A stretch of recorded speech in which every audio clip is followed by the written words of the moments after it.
Ha ancora senso chiamarla festa del lavoro? Non è una festa del lavoro, è la festa delle lavoratrici e dei lavoratori,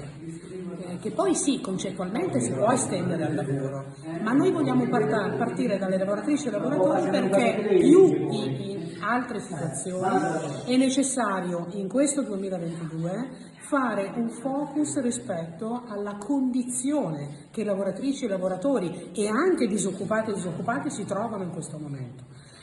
L'alta precarietà, la difficoltà di rientrare nel mondo del lavoro quando si è espulsi, soprattutto per le donne che hanno una certa età, sappiamo che è difficilissimo. Quindi ancora più di prima serve un momento per fare il punto della situazione, dal punto di vista occupazionale, dal punto di vista delle prospettive dei giovani, dal punto di vista della sicurezza sul lavoro. Nella nostra provincia abbiamo avuto già nei primi mesi di quest'anno, non siamo ancora arrivati a metà anno, un numero di infortuni che è più alto rispetto alla media degli ultimi anni e il focus che faremo naturalmente sarà anche su questo.